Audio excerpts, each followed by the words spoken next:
Hello friends, எல்லாருக்கும் வணக்கம். This is your David அன்பு. இன்றைக்கி நம்ம இந்த வீடியோவில் ஒரு இன்ட்ரெஸ்டிங்கான சூப்பரான டாபிக் பார்க்க போகிறோம். இந்த பர்டிகுலர் ஃப்ரேஸை நீங்கள் இது வரைக்கும் கேள்விப்பட்டிருக்க மாட்டீங்கன்னு நான் நினைக்கிறேன்.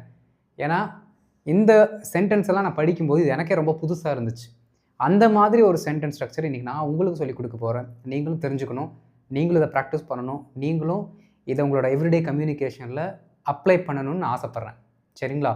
ஸோ அதை கற்றுக்கிறதுக்கு வீடியோ ஸ்கிப் பண்ணாமல் ஃப்ரம் ஸ்டார்ட் டு ஃபினிஷ் பாருங்கள். அப்போ தான் புரியும். ஏன்னா அது கொஞ்சம் புதுசாக இருக்கும். நீங்கள் நல்லா கவனித்தா மட்டும்தான் புரியும். சரிங்களா? அண்ட் இதுதான் நம்ம சேனலுக்கு நீங்கள் ஃபஸ்ட் டைம் வந்திருக்கீங்கன்னா நம்ம சேனலை மறக்காமல் சப்ஸ்கிரைப் பண்ணிட்டு பெல் பட்டனை கிளிக் பண்ணி வச்சுக்கோங்க. அப்போ தான் நான் போடுற வீடியோஸ் உங்களுக்கு தொடர்ந்து வந்து சேரும். அண்ட் இந்த மாதத்தோட கோர்ஸ் நாளைக்கு ஸ்டார்ட் ஆக போகுது. ஜாயின் பண்ணுறவங்க ஜாயின் பண்ணலாம். ஓகே, வித்தவுட் டிலே நம்ம வீடியோக்குள்ளே போயிடலாம். இப்போ உங்களில் நிறைய பேர் யோசிப்பீங்க, என்னமோ புதுசாக சொல்லித்தரேன்னு சொன்னேன், பார்த்தா ரெஸ்ட்டுன்னு எழுதி வச்சுருக்கேன், நாங்கள் ஆல்ரெடி ரெஸ்ட் எடுத்துகிட்ருக்கோம் அப்படி நீங்கள் நினைக்கிறதுக்கு வாய்ப்பு இருக்குது. இதில் வச்சு தான் ஒரு டாப்பிக்கே இருக்குது. சரிங்களா? நல்லா கவனிக்கணும் ஃப்ரெண்ட்ஸ். இந்த ரெஸ்ட் அப்படிங்கிற வார்த்தையை நம்ம எல்லாத்துக்கும் தெரியும். நான் சும்மா ஒரு க்யூரியாசிட்டியை மேக் பண்ணுறதுக்காக போட்டு வச்சுருக்கேன். அந்த ரெஸ்ட் அப்படிங்கிற வார்த்தையில் எல் அப்படிங்கிற வார்த்தையை நான் சேர்க்குறேன். ஆரை தூக்கிட்டு நமக்கு லெஸ்ட் அப்படிங்கிற ஒரு வார்த்தை வரும். முக்கியமான ஒரு கன்ஜங்ஷன், சூப்பரான வேர்டு.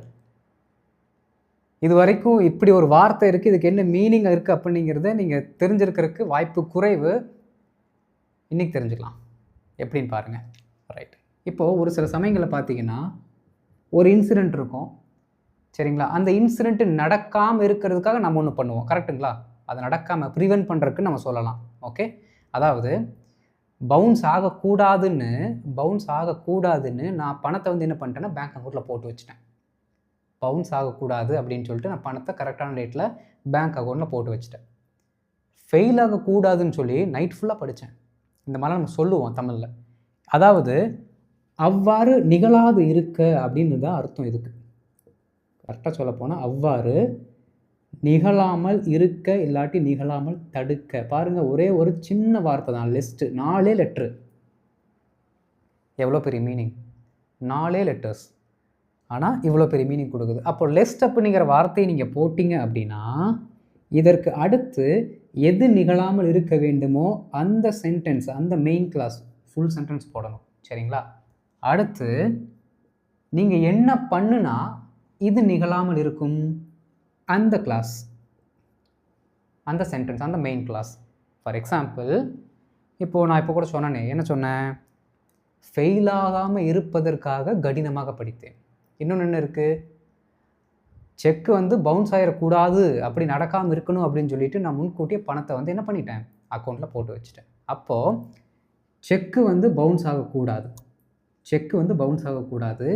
லெஸ்ட் அப்படிங்கிற வார்த்தை நீங்கள் போட்டிங்கன்னா செக்கு பவுன்ஸ் ஆகாமல் இருப்பதற்காக, செக்கு பவுன்ஸ் ஆகாமல் நிகழாமல் இருப்பதற்காக, அந்த சம்பவம் நிகழாமல் இருப்பதற்காக நான் பணத்தை அக்கௌண்ட்டில் போட்டு வச்சேன். அந்த சென்டென்ஸ் இங்கே வந்துடணும். ஓகே, எதை நம்ம தடுக்கிறோமோ அந்த சென்டென்ஸ் பின்னாடியும், அதற்காக அதை தடுப்பதற்காக என்ன வேலை செய்கிறோமோ அந்த சென்டென்ஸ் முன்னாடி வந்துடணும். இதுதான் ஃபார்மெட். ஓகே, ரொம்ப சூப்பரான வேர்டுங்க லெஸ்ட்டு. இதுக்கப்புறம் நீங்கள் யூஸ் பண்ணுவீங்கன்னு நான் நினைக்கிறேன். சரிங்களா? ஒரு சில எக்ஸாம்பிள்ஸ் நான் கரெக்டாக துல்லியமாக உங்களுக்கு சொல்லிக் கொடுக்குறேன்.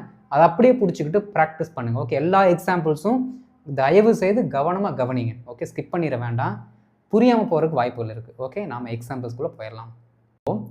ஃப்ரெண்ட்ஸ், இப்போ நான் ப்ரீவியஸ் ஸ்லைடில் சொன்ன மாதிரி இந்த லெஸ்ட் அப்படிங்கிற வார்த்தையை யூஸ் பண்ணுறதுக்கு நமக்கு 2 சென்டென்ஸ் வேணும். அந்த 2 சென்டென்ஸும் கம்ப்ளீட் சென்டென்ஸாக இருக்கணும் அப்படின்னு சொன்னேன். சரிங்களா? அது ஸ்டேட்மெண்ட்டாக இருக்கலாம், இல்லாட்டி ஒரு கமாண்ட் இம்பரேட்டிவ் சென்டென்ஸாகவும் இருக்கலாம். இப்போ நான் உங்களுக்கு இம்பரேட்டிவ் சென்டென்ஸை வச்சு சொல்லிக் கொடுக்குறேன். அடுத்த ஸ்லைடில் பார்த்தீங்கன்னா 2மே ஸ்டேட்மெண்ட்டை வச்சு நம்ம படிக்கலாம். ஒன்று நல்லா கவனிங்க ஃப்ரெண்ட்ஸ். இந்த லெஸ்ட் அப்படிங்கிற வார்த்தை நான் எழுதலை, ஏன்னா ஆல்ரெடி சொல்லியாச்சு. அது இல்லை அப்படின்னா கொஞ்சம் ஃப்ரீயாக எழுதலாம், அதுக்காக நான் ஃபார்முலா எழுதலைங்க. இந்த லெஸ்ட் அப்படிங்கிற வார்த்தையை பார்த்தீங்க அப்படின்னா ஒரு விஷயம் நடக்காதபடிக்கு அப்படின்னு அர்த்தம். சரிங்களா? அப்போ நீங்கள் நல்லா ஒன்று கவனிக்கணும். இந்த லெஸ்ட் அப்படிங்கிற வார்த்தை நெகட்டிவ் அர்த்தத்தை அது எடுத்துக்கொள்ளும். ஒரு சென்டென்ஸில் நெகட்டிவ் இருக்குன்னா அந்த நெகட்டிவ் அர்த்தத்தை இந்த லெஸ்ட் எடுத்துக்கிட்டு அது என்ன பண்ணும் அப்படின்னா அதற்கு பின்னாடி வரக்கூடிய சென்டென்ஸை பாசிட்டிவில் தான் வைக்கும். சொல்லிக் கொடுக்குறேன், இப்போ உங்களுக்கு புரிஞ்சிடும். சரிங்களா? And at the same time லெஸ்ட்டுக்கு அடுத்து தயவு செய்து ப்ரெசன்ட் டென்ஸில் மட்டும் சென்டென்ஸ் எழுதுங்க, வேறு எதுலையும் எழுதிட வேண்டாம். லெஸ்ட் அப்படிங்கிற வார்த்தைக்கு அடுத்து ப்ரெசண்ட்டில் மட்டும் V1ல் தான் எழுதணும். சரிங்களா? அது ஃபார்முலாவில் வரக்கூடிய ஒரு முக்கியமான அங்கம், அதை மறந்துட வேண்டாம். இப்போ எழுதும்போது உங்களுக்கு புரியும். வாங்க பார்க்கலாம். பேருந்தை தவற விடாதபடிக்கு வேகமாக ஓடுங்கள். அப்போ என்ன பண்ணணுமாமா? இந்த விஷயம், இந்த சம்பவம் நிகழாதபடிக்கு நாம் வேகமாக ஓட வேண்டும், நாம் ஒரு செயலை செய்ய வேண்டும். ஸோ இந்த மாதிரியெல்லாம் பர்டிகுலர் சென்டென்ஸை நீங்கள் எழுதும்போது என்ன பண்ணணும் அப்படின்னா, எது கம்ப்ளீட் மீனிங் கொடுக்குதோ அதை ஃபஸ்ட்டு எழுதுங்க. கம்ப்ளீட் மீனிங் எது கொடுக்குது? வேகமாக ஓடுங்கள் அப்படிங்கிறத நமக்கு கம்ப்ளீட் மீனிங் கொடுக்குது. சரிங்களா? இப்போ ஃபார் எக்ஸாம்பிள் நான் உங்களை சொல்கிறேன், வேகமாக சாப்பிடுங்க அப்படின்னு சொல்கிறேன். உடனே என்ன பண்ணுவீங்க? கடன்னு சாப்பிட ஆரம்பிச்சிருவீங்க. ஓகே, அதை விட்டுட்டு பசி எடுக்காதபடிக்கு அப்படின்னு நான் சொல்லி நிறுத்திடுறேன். பசி எடுக்காதபடிக்கு என்ன பண்ணணும்? தூங்கிடணுமா இல்லை தண்ணி குடிச்சுக்கணுமா? ஏதோ ஒரு எக்ஸ்ட்ரா மீனிங் நமக்கு தேவைப்படுது நான் சொல்லக்கூடிய அந்த வார்த்தையை கம்ப்ளீட் பண்ணுறதுக்கு, அந்த மீனிங்கை கம்ப்ளீட் பண்ணுறதுக்கு. புரியுதுங்களா? அப்போது ஃபுல் சென்ஸ் எங்கே வருதோ அந்த சென்டென்ஸை தூக்கி முன்னாடியும் அதற்கடுத்து மீதி இருக்கிறது எழுதுங்க. ஓகே, எழுதிடலாமா? பாருங்கள், வேகமாக ஓடுங்கள், ரொம்ப சிம்பிள்.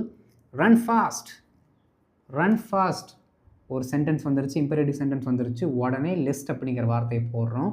பேருந்தை தவற விடாதபடிக்கு, பேருந்தை தவற விடாதபடிக்கு அப்படின்னா பேருந்தை தவற விடாதபடிக்கு அப்படிங்கிற அந்த பர்டிகுலர் சென்டென்ஸை நீங்கள் பாசிட்டிவில் தான் எழுதணும். புரியுதுங்களா? பாசிட்டிவில் தான் எழுதணும். ஏன்னா இதில் இருக்க இந்த நெகட்டிவை லிஸ்ட் எடுத்துக்கும். அப்போது அதில் இருக்க நெகட்டிவ் மீனிங் வெளியில் வந்துருச்சுன்னா பாசிட்டிவாக தான் என்ன பண்ணணும் அப்படின்னா இந்த சென்டென்ஸ் வரும். பேருந்தை தவற விடாதபடிக்கு நீ பேருந்தை தவற விடுவாய், இப்படி தான் வரணும். சரிங்களா? பாருங்கள், பேருந்தை தவற விடாதபடிக்கு நீங்கள் பேருந்தை தவற விடாதபடிக்கு அப்படிங்கிற ஒரு ஃபுல் மீனிங் கொண்டு வந்துக்கலாம். அப்போ தான் சென்டென்ஸ் கிளியராக வரும். Okay, you miss the bus, you miss the bus. பாருங்கள், V1 வந்துருச்சு. கரெக்டாக கவனிக்கணும், இல்லாட்டி நீங்கள் ஹோம்ஒர்க் பண்ணும்போது தப்பு வரும். சரிங்களா? பாருங்கள், run fast lest you miss the bus, run fast lest you miss the bus. Lest ஒரு சிலர் என்ன பண்ணுவீங்க அப்படின்னா லெட்ஸ்ன்னு சொல்லி படிப்பீங்க, பண்ணக்கூடாது, தப்பு. ரைட்? பாருங்கள், run fast lest you miss the train are you miss the bus, ஏதோ ஒன்று சொல்லிக்கலாம். அடுத்து பாருங்கள், தேர்வில் தோல்வி அடைந்து விடாதபடிக்கு நன்றாக படியுங்கள், நன்றாக படியுங்கள். Okay, study well, study well. Sentence வந்துருச்சு, உடனே லெஸ்ட்டுங்கிற வார்த்தையை போடுறோம், முடிஞ்சது. நெகட்டிவ் மீனிங் இங்கே வந்துருச்சு. அப்போ தோல்வி அடைந்து விடாதபடிக்கு அப்படிங்கிறதுல நெகட்டிவ் வந்துருச்சுன்னா தேர்வில் தோல்வி அடைந்து விடுவாய் அப்படிங்கிறது தான் மீதி இருக்கிற பாசிட்டிவ் சென்டென்ஸ். எழுதலாங்களா? பாருங்கள், lest you fail the exam, lest you fail the exam. Fail இந்த எக்ஸாம் ஒரு சிலர் சொல்லுவீங்க, ஃபெயில் த எக்ஸாமே கரெக்டு தான், தப்பு இல்லை. நீங்கள் ஃபெயில் இந்த எக்ஸாம்னு போடணும்னு அவசியம் கிடையாது. பாருங்களேன், study well lest you fail the exam, study well lest you fail the exam. Simple. இங்கே ஒரு கம்ப்ளீட் சென்டென்ஸ், இங்கே ஒரு கம்ப்ளீட் சென்டென்ஸ். இது ஸ்டேட்மெண்ட்டு, இது இம்பரேட்டிவ், அவ்வளோதான், வேறு ஒன்றுமே கிடையாது. அடுத்து பாருங்கள், உங்கள் தலையில் அடிபட்டு விடாதபடிக்கு ஹெல்மெட் அணியுங்கள். அது நடக்காமல் இருக்கிறதுக்கு, எது மண்டையில் அடிபடாமல் இருக்கிறதுக்கு ஹெல்மெட்டை போடுங்க. Okay, where a helmet, where a helmet. ஹெல்மெட்டை போடுங்க, லெஸ்ட்டை போடுங்க. அடுத்து ஹெல்மெட்டை போடுங்க, அதற்கடுத்து லெஸ்ட்டை போடுங்க, அதற்கடுத்து இருக்க சென்டென்ஸை பாசிட்டிவில் போடுங்க. ஓகே, பாருங்கள், உங்கள் தலையில் அடிபட்டு விடாதபடிக்கு. Okay, you hurt your head. அவ்வளோதான், சிம்பிளாக நான் எழுதிட்டேன். ஓகே, ரொம்ப அதிகமாக யோசிக்காமல் சிம்பிளாக எப்படி எழுதலாமோ அப்படி எழுதிட்டேன். பாருங்களேன், wear helmet lest you hurt your head, wear a helmet lest you hurt your head. மறுபடியும் கூட சேர்ந்து சொல்லுங்கள், wear helmet lest you hurt your head. சொல்லி சொல்லி பார்க்கணும், அப்படியே சென்டென்ஸ் அப்படியே சரளமாக வர அளவுக்கு சொல்லி சொல்லி நிறையா டைம் சொல்லி பாருங்கள், தப்பு இல்லை. மறந்து விடாதபடிக்கு அதை எழுதி வைத்துக்கொள். தம்பி, மறக்காம இருக்கிறது எழுதிக்கோ, சொல்லுவோமா மாட்டோமா? ரொம்ப சகஜமாக இயற்கையாக பேசக்கூடிய சென்டென்சஸ் இதெல்லாம். மறக்காமல் இருக்கிறதுக்கு எழுதி வச்சுக்கோ. ஓகே, அதை எழுதி வைத்துக்கொள், ரொம்ப simple. Write it down, write it down. Lest, lest மறந்து விடாத படிக்கு, நீ மறக்கக்கூடாது. Lest you forget. அவ்வளோதாங்க, முடிஞ்சு போச்சு. V1 தான் வரணும். பாருங்கள், எங்கேயுமே மாறல, அப்படியே தான் வந்துட்டுருக்கு. அப்படி நீங்களும் அதே ஃபாலோ பண்ணிக்கோங்க. பாருங்கள், write it down lest you forget, write it down lest you forget. மறக்காமல் இருக்கிறதுக்கு எழுதி வச்சுக்கோ அப்படின்னு நம்ம சொல்கிறோம். தொலைந்து போகாதபடிக்கு என் கையை பிடித்துக்கொள், என் கையை பிடித்துக்கொள். ரொம்ப சிம்பிள். ஹோல்ட் மை ஹேண்ட், என் கையை பிடித்துக்கொள். Hold my hand. எப்படி போகாமல் இருக்கிறதுக்கு, அதுக்காக லிஸ்ட்டை போட்டாச்சு.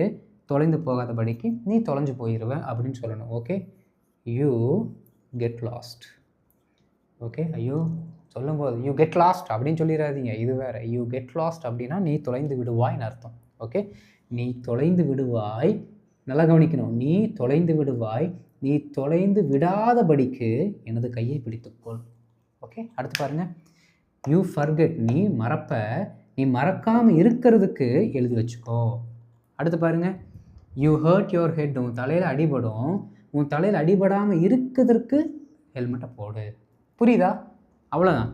நீ எக்ஸாமில் ஃபெயில் ஆகிடுவ, நீ எக்ஸாமில் ஃபெயில் ஆகிற, எக்ஸாமில் ஃபெயில் ஆகாமல் இருப்பதற்கு நன்றாக படி. இவ்வளோதாங்க. ரொம்ப ரொம்ப சிம்பிளான ஒரு பேட்டர்ன். புரிஞ்சுதா? இப்போ நம்ம என்ன பண்ணலாம் அப்படின்னா, இந்த பக்கம் ஒரு கம்ப்ளீட் சென்டென்ஸ், அந்த பக்கம் ஒரு கம்ப்ளீட் சென்டென்ஸ், ரெண்டு பக்கமும் ஸ்டேட்மெண்ட்டை போட்டு இப்போ ஒரு சில எக்ஸாம்பிள்ஸ் பார்க்கலாம்.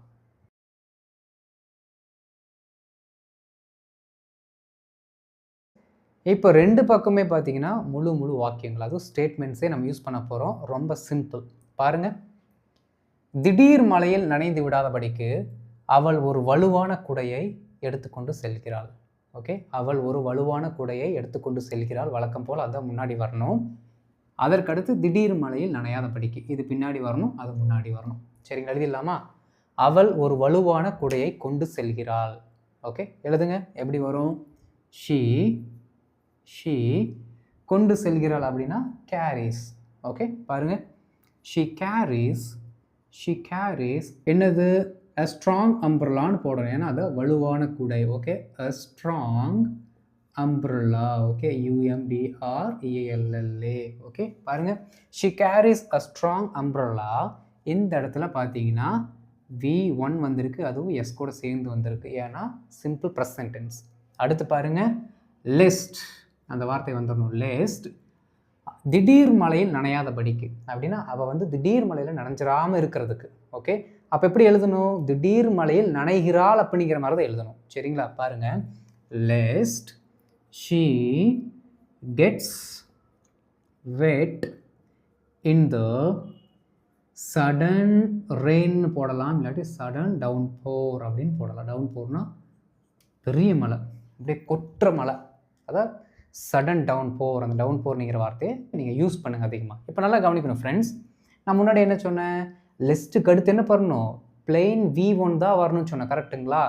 அதனால காலங்காலமாக நம்ம கற்று வச்சுக்கிட்ட இந்த பர்டிகுலர் அந்த ரூல் இங்கே உடையுது. அவ்வளோதான். ஷி கெட்டு தான் போடணும், ஷி கெட்ஸ் போடக்கூடாது. அப்போ லிஸ்ட்டுக்கு அடுத்து வரக்கூடிய அந்த பர்டிகுலர் V1 தேர்ட் பர்சன் சிங்குலருக்கு அடுத்து ஹீ ஷீ இட்டு ஏதாவது நேம் அதற்கடுத்து வந்தாலும் எஸ் வரக்கூடாது. ஓகே, கிளியருங்களா? இந்த மைண்டுக்குள்ளே வச்சுக்கோங்க. பாருங்கள். She carries a strong umbrella lest she get wet in the sudden downpour. Lest she get wet in the sudden downpour. என் கூட சேர்ந்து சொல்லுங்கள் ஃப்ரெண்ட்ஸ், ஸ்டார்டிங்லேருந்து சொல்லுங்கள். She carries a strong umbrella lest she get wet in the downpour. Simple. அடுத்து வாங்க. செடிகள் வாடி போகாமல் இருக்கும்படிக்கு தோட்டக்காரர் தினமும் செடிகளுக்கு தண்ணீர் விடுகிறார். அதெல்லாம் நமக்கு தெரியும், சிம்பிளாக எழுதிடலாம். பாருங்கள். தோட்டக்காரர் தினமும் என்ன பண்ணுறாரு? செடிக்கு தண்ணீர் விடுறாரு. தி கார்டனர், அவர் தான் தோட்டக்காரர். ஓகே, தி கார்டனர் வாட்டர்ஸ் தி பிளான்ட்ஸ். ஓகே, இங்கேருந்து போயிடலாம். எவ்ரிடே. ஓகே, பாருங்கள். தி கார்டனர் வாட்டர்ஸ் தி பிளான்ட்ஸ் எவ்ரிடே, தினமும் தண்ணி ஊற்றுறாரு. லெஸ்ட் தேனா யார்? செடிகள். அண்ட் வித்தர், அவ்வளோதான். வித்தர் வெதர் மாதிரி, வித்தர்னா வாடி போகுதல். சொல்லுங்கள். The gardener waters the plants everyday lest they wither. அப்படின்னா இந்த மாதிரி ஆகாமல் இருப்பதற்காக அவர் அதை செய்கிறார். செடிகள் வாடி போகின்றன, செடிகள் வாடி போகாமல் இருக்கும்படிக்கு அவர் தண்ணீர் விடுகிறார். சிம்பிள். அடுத்து, உங்கள் பார்வையாளர்கள் உங்கள் செய்தியை தவறாக புரிந்து கொள்ளாதபடிக்கு நீங்கள் கவனமாக பேச வேண்டும். இந்த மாதிரி நடக்காமல் இருப்பதற்கு நீங்கள் கவனமாக பேச வேண்டும். ரொம்ப சிம்பிள். எழுதுங்க. நீங்கள் கவனமாக பேச வேண்டும். You should speak carefully. You should speak carefully. எப்படியாமா? மெசேஜ் வந்து என்ன ஆகிடக்கூடாது? மிஸ் அண்டர்ஸ்டாண்ட் ஆகிடக்கூடாது.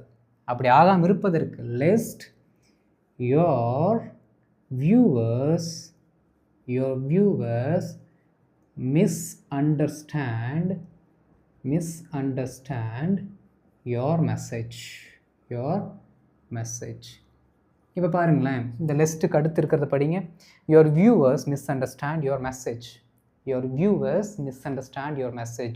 உங்களுடைய பார்வையாளர்கள் உங்களுடைய கருத்துக்களை தவறாக புரிந்து கொள்கிறார்கள்னு அர்த்தம். ஓகே, இப்போ பாருங்கள், lest your viewers misunderstand your message அப்படின்னு சொன்னீங்கன்னா உங்களுடைய பார்வையாளர்கள் உங்களுடைய கருத்துக்களை தவறாக புரிந்து கொள்ளாதபடிக்கு, ஏன்னா லிஸ்ட்டை போட்டோம். சிம்பிள். ஃபுல்லாக சொல்லலாங்களா? சேர்ந்து கூட சொல்லுங்கள். யூ ஷுட் ஸ்பீக் கேர்ஃபுல்லி, இல்லாட்டி கிளியர்லின்னு போடலாம். தெளிவு தானே சொல்கிறோம், அப்போ கிளியர்லியே போடலாம். Okay, you should speak clearly lest your viewers misunderstand your message. You should speak clearly lest your viewers, audience, misunderstand your message. Correct. சுவை குறைந்து விடாதபடிக்கு சமையல்காரர் ஒவ்வொரு உணவையும் சமைக்கிறார். ரொம்ப சிம்பிள், அதை தான் ஃபஸ்ட் எழுதணும். Okay, the cook. Okay, the cook taste each dishes. ஏன்னா ஒவ்வொரு உணவு அப்படின்னா ஈச்னு சொல்லணும், ஒவ்வொன்றும். Okay, the cook taste each dishes lest சுவை குறைந்து போகாமல் இருப்பதுக்கு எப்படி சொல்லலாம்? சொல்லுங்கள். வெரி குட், பரவாயில்லையே, தெரிஞ்சு வச்சுருக்கீங்க. Very good. Lest they lack seasoning. ரொம்ப முக்கியமான சென்டென்ஸுங்க. They lack seasoning. Oh, this food lack seasoning அப்படின்னு நீங்கள் சொன்னீங்கன்னா அதோட ஃப்ளேவரு, ஏதோ சுவை வந்து கம்மியாக இருக்குது, டல்லாக இருக்குதுன்னு அர்த்தம். பாருங்கள், புது சென்டென்ஸாக இருக்கா? அவ்வளோதான். பாருங்கள், the cook tastes each dishes lest they lack seasoning. அது அப்படி நெகிழாமல் இருக்க, சுவை குறையாமல் இருக்க. ஃபுல்லாக சொல்லுங்கள் எங்கூட சேர்ந்து. the cook tastes each dishes lest they lack seasoning. அவ்வளோதான் ஃப்ரெண்ட்ஸ். ரொம்ப சிம்பிளாக இந்த கான்செப்டை நீங்கள் கற்றுக்கிட்டீங்க. ஆனால் ஒன்று புரிஞ்சுக்கோங்க, லெஸ்ட் அப்படிங்கிற வார்த்தைக்கு அடுத்து என்ன வரக்கூடாது? V2 V3 எதுவும் வரக்கூடாது, V1 மட்டும் போடுங்க. ஹீ ஷீட்டு நேம் வந்தாலும் V1 எஸ் இல்லாமல் வரணும். சரிங்களா? மறந்துடாதீங்க. அடுத்து லெஸ்ட்டுக்கு அடுத்து அப்படி நிகழாமல் இருக்க அப்படின்னு நம்ம சொல்கிறதுக்காக லெஸ்ட்டுக்கு அடுத்து போடக்கூடிய சென்டென்ஸை நீங்கள் பாசிட்டிவ்லேயே போடுங்க. அப்போ தான் மீனிங் கரெக்டாக வரும். Okay, right. இப்போ நாம் ஒரு சில ஹோம்ஒர்க்கை பார்க்கலாம்.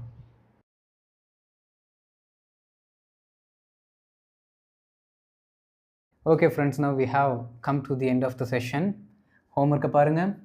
கவனக்குறைவான தவறுகள் நிகழாதபடிக்கு, கேர்லெஸ் மிஸ்டேக்ஸ். ஓகே, மாணவர்கள் திரும்ப படிக்கின்றனர். மாணவர்னு போட்டிருக்க, மாணவர்கள். சரிங்களா? நான் பிறகு அதை மறந்து விடாதபடிக்கு அவருடைய முகவரியை எழுதி வைத்தேன். ஓகே, உணவு ஆறிப்போகாமல் இருக்க வேகமாக சாப்பிடு. தவறாக புரிந்து கொள்ளாமல் இருக்க கவனமாக கவனி. ஆபரணத்தை தொலைத்து விடாதபடிக்கு எச்சரிக்கையாயிரு. ரொம்ப சிம்பிளான ஹோம்ஒர்க் தான். இதை ஒர்க் அவுட் பண்ணி கமெண்ட்டில் போடுங்க, நான் பார்த்துட்டு உங்களுக்கு ரிப்ளை பண்ணுறேன். அண்ட் இந்த வீடியோ உங்களுக்கு பிடிச்சிருந்துச்சுன்னா, பயனுள்ளதாக இருந்தால் மறக்காமல் லைக் பண்ணிட்டு மற்றவங்களுக்கு ஷேர் பண்ணுங்கள். அவங்களும் தெரிந்து கொள்ளட்டும், பயனடைந்து கொள்ளட்டும். அண்ட் இதுதான் நம்ம சேனலுக்கு நீங்கள் ஃபஸ்ட் டைம் வந்திருக்கீங்கன்னா மறக்காமல் சேனலை சப்ஸ்கிரைப் பண்ணிவிட்டு பெல் பட்டனை கிளிக் பண்ணி வச்சுக்கோங்க. அப்போ தான் நான் போடுற வீடியோஸ் உங்களை தொடர்ந்து வந்து சேரும். ஓகே, நீங்கள் பண்ணுற சப்போர்ட்டில் தான் இன்னுமே பார்த்தீங்கன்னா நல்ல ஒரு என்கரேஜ்மெண்ட்டோட உங்களுக்கு நான் வீடியோஸ் போட்டிருக்கேன். தொடர்ந்து இந்த சப்போர்ட்டை கொடுங்க.